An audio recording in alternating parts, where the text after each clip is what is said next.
Hola, hola a todos, ¿cómo les va? Soy Daniel Zúñiga, docente de Fisiología. Bueno, les quiero comentar algunas pautas de trabajo y algunas cuestiones relacionadas con la unidad número uno de Fisiología. Eh, Recuerden que la unidad número uno la comenzamos la semana pasada, ¿sí? Con algunas actividades que ustedes estuvieron realizando ya, el material bibliográfico que pusimos a disposición. Y que esta semana continúa la unidad uno, profundizamos un poco en algunos contenidos, digamos, de alguna un poco más fuerte, digamos, a ver si digo bien. Bueno, para esto me voy a ayudar con un PowerPoint muy breve y quiero ver si lo puedo hacer bien a esto. Ustedes espérenme aquí, compartir. Acá, a ver si funciona si yo le doy así. Me parece que no, ¿eh? Sí, funciona, ahí está. Fíjense que la unidad uno está compuesta en realidad como por dos partes. Lo que es fisiología general, hablamos de fisiología, la unidad uno de fisiología. Y lo que es potenciales de membrana y potenciales de acción. Respecto a esta primera parte, de la introducción a la fisiología, vemos un poco de la célula y la fisiología, y un poco de fisiología general del cuerpo humano, digamos, a nivel de organismo. Eh, Ahí están estas dos cuestiones que les mencionaba, las células y sus funciones, qué es lo que hace cada célula, digamos cuáles son las funciones básicas y cada organela y cada parte de la célula. Ustedes lo vieron, o muchos de ustedes lo vieron en el repaso de biología, y si no, tienen la oportunidad ahora también de verlo en anatomía, ¿verdad? Digo esto, de que ahí subimos también un material para el repaso de biología. Es muy importante que estas herramientas biológicas queden claras porque las vamos a necesitar para poder avanzar en el conocimiento de la fisiología del cuerpo humano. Ahí estoy moviendo todo. Bueno, y la otra parte es la organización funcional del cuerpo humano y control de lo que se llama medio interno, estas comillas que están ahí. ¿Sí? Que un poquito les voy a comentar ahora de qué se trata. La bibliografía es, como les comentaba, está disponible en la plataforma, en realidad está todo el libro y lo que ustedes tienen que hacer es ir leyendo las páginas que nosotros les indicamos para tal actividad. ¿Sí? En este caso, esta primera parte de la unidad uno se basa en el capítulo uno del libro Tratado de Fisiología Médica de Guyton y Hall. ¿Sí? Es un capítulo muy breve, pero muy importante también. Lo vamos a describir brevemente cuáles serían las cuestiones fundamentales a tener en cuenta, ¿sí? Para que más o menos quede claro esto. Empieza con las células como unidades vivas del cuerpo, ¿sí? Como la mínima unidad de vida que posee cualquier organismo, ¿sí? Acá lo dice, de hecho, la unidad viva básica del cuerpo es la célula. Entonces, en esto, para nosotros es muy importante y para la fisiología, porque hay un funcionamiento a nivel celular que tiene su correlación con el funcionamiento a nivel del organismo, ¿verdad? Nosotros en la plataforma les propusimos la actividad número 2, si mal no recuerdo, que tiene que ver con la lectura de un breve resumen de un artículo que habla de esto, del funcionamiento de las células y cómo repercute ese funcionamiento a nivel celular en el funcionamiento a nivel del organismo. ¿Sí? Hemos ido leyendo las respuestas, muchas muy interesantes, y los ejemplos también muy interesantes. En la medida de nuestras, digamos, tiempos, hemos ido leyendo y vamos a continuar leyendo todas las respuestas de ustedes.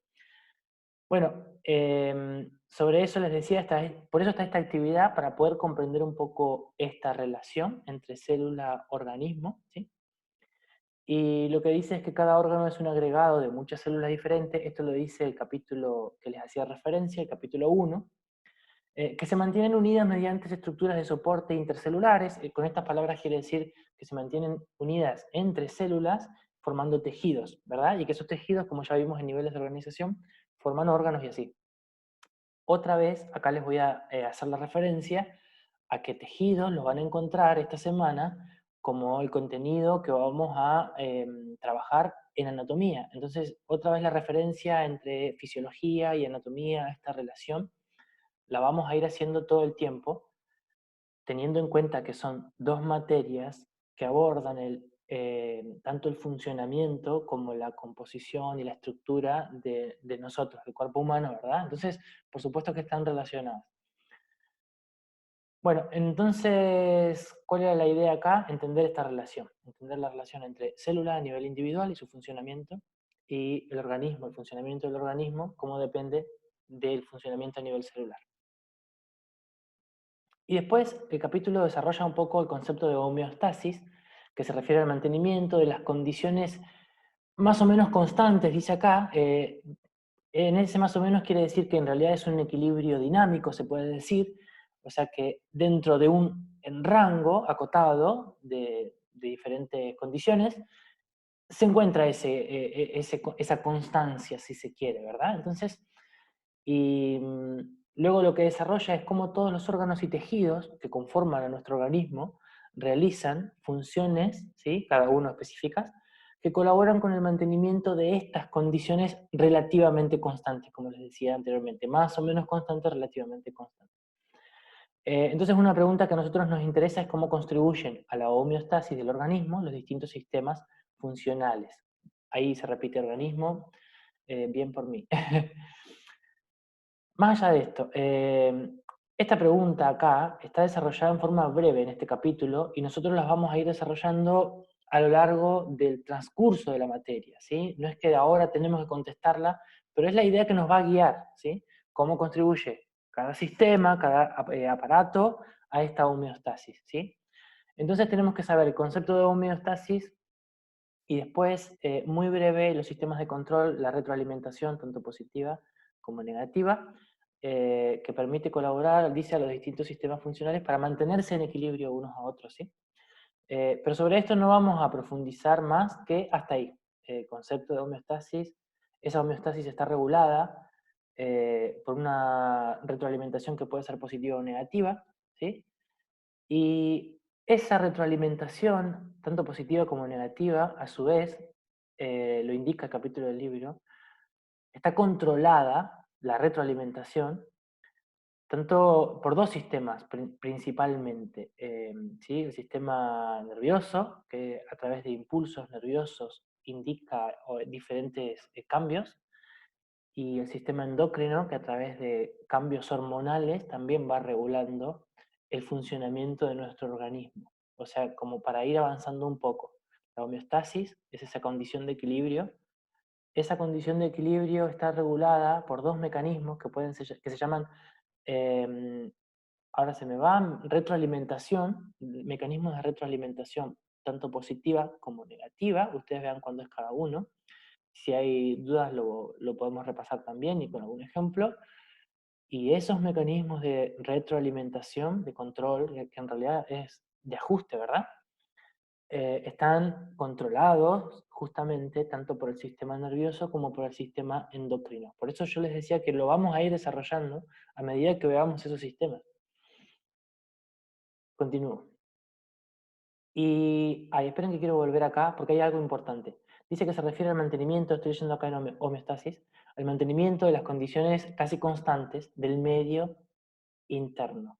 Y no me quiero pasar de largo porque hablamos de las condiciones porque son casi constantes, relativamente constantes, pero se refiere al medio interno, ¿verdad? Entonces por eso acá hago referencia, porque también el capítulo lo desarrolla, perdón, y no me puse el codo mal. Que el medio interno, entendemos por el medio interno el líquido extracelular. Acá voy a tratar de explicarlo lo mejor posible.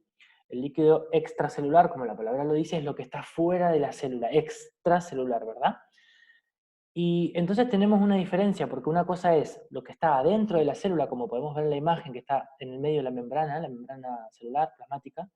Dentro de la célula, una determinada composición, iones, solutos, ¿verdad? Y extracelularmente otra composición del líquido extracelular, ¿sí? Esto, una analogía demasiado general, pero una analogía como para que se entienda, podría ser, si cada célula es un ladrillo, ¿sí? Imagínenlo ahí, y están una al ladito de otra, quiero decir, por ejemplo, formando un tejido, el líquido extracelular y la matriz extracelular sería ese cemento que las pega y que las une, que en realidad no es cemento, sino que es una mezcla de agua, arena, cemento, cal, cosas, ¿verdad? ¿Se entiende? Eh, Digo se entiende y me río solo, ustedes perdonen.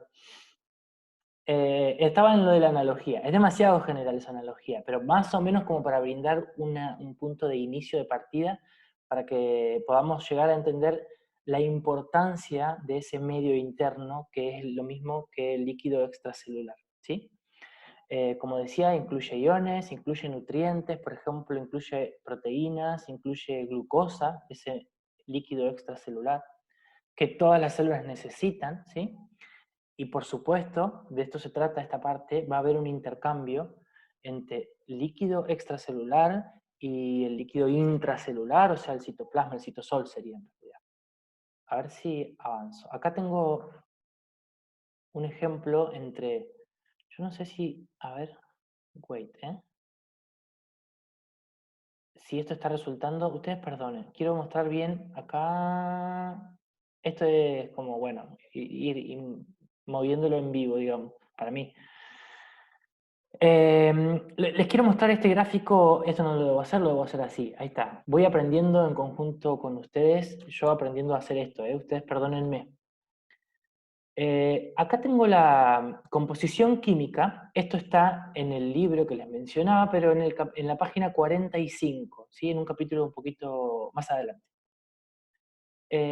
La referencia a la composición química, tanto de los líquidos extracelular, digo bien, como intracelular. Y fíjense, vamos a detallar un poquito algunas cuestiones que nos van a hacer, servir de ejemplo. Fíjense, tengo líquido extracelular acá arriba, y del otro lado, dentro de esta línea roja, que sería como membrana, ¿sí? Como una membrana, el líquido intracelular. Acá arriba el primero de los iones que tengo, de los elementos, es el sodio, ¿sí? Y fíjense que dice 142, y esta sigla quiere decir miliequivalentes barra litro, o sea que por cada litro de líquido extracelular hay 142 miliequivalentes. Lo único que hay que entender por ahora es eso, que hay 142. Y del otro lado, está en la misma unidad, o sea que lo podemos comparar, hay 10. Del otro lado es dentro de la célula. O sea que fíjense qué diferencia que hay, por ejemplo, con el sodio. 142 miliequivalentes por litro afuera de la célula, y dentro de la célula, pasando la membrana, 10 miliequivalentes. Con el potasio pasa lo inverso, la situación es inversa, porque hay 4 miliequivalentes por litro afuera de la célula, y dentro, intracelular, hay 140 miliequivalentes por litro. Y así podemos seguir con cada uno, pero lo que les decía es que hay una diferencia, y lo que quiero hacer hincapié, entre lo que hay fuera de la célula, el líquido extracelular, y lo que se encuentra dentro de la célula. Por eso se va a dar este transporte a través de la membrana, ¿sí? Como dice acá la diapositiva, se producen intercambios a través de la membrana. Y esto es muy importante para entender, digo bien, esto que sigue a continuación. Si tienen dudas, esto lo repasan, ¿sí? La composición química de los líquidos extracelular e intracelular está en la página 45 del Tratado de Fisiología Médica de Guyton y Hall. Ay, tengo que volver a correr esto acá porque está muy grande el gráfico. No quiero que tape. Ahí, a ver. Prefiero que vean el gráfico, a eso voy, por supuesto. Fíjense que nosotros les decimos vías de transporte a través de la membrana, que da ese intercambio entre el líquido extracelular y el líquido intracelular del que les hablaba. Vías de transporte a través de la membrana, que ustedes las estudiaron y las repasaron en la parte de biología, de anatomía, ¿verdad? Pero les decía que las vamos a renecesitar. Y la vamos a necesitar puntualmente porque en el capítulo que les voy a indicar ahora, que en realidad es el capítulo 5, que viene a profundizar el tema de potencial de membrana y potencial de acción, habla mucho, por ejemplo, de difusión, y uno tiene que entender, ¿sí? Esa difusión, ese transporte activo, cuándo es activo, cuándo es pasivo, ¿sí? Que habla de la ganancia o no, perdón, del uso o no de energía.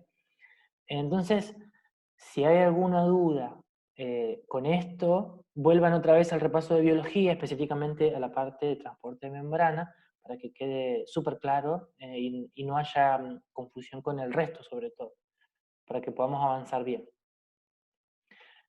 Acá tengo un ejemplito que me pareció interesante, porque, perdón, otra vez. Estas son células epiteliales del intestino. Las células estas están todas muy juntas, unas con otras, formando un tejido, ¿verdad? Y tienen estas vellosidades que se ven acá. Y el líquido extracelular estaría como a la izquierda, si espero que lo estén viendo, digamos, en el mismo sentido que yo, que no se invierta, digo. Y acá donde dice luz, que en realidad no es la luz natural, sino es el espacio que queda, ¿verdad? Y fíjense que como habíamos dicho que el líquido extracelular tiene una mayor concentración de sodio que el líquido intracelular. Por eso acá está indicado que el pasaje es a través de difusión, ¿sí? Difusión simple. La membrana celular de este tejido epitelial, de estas células, es permeable al sodio y al agua. O sea que ingresan por difusión simple, esto quiere decir por diferencia de concentración, por gradiente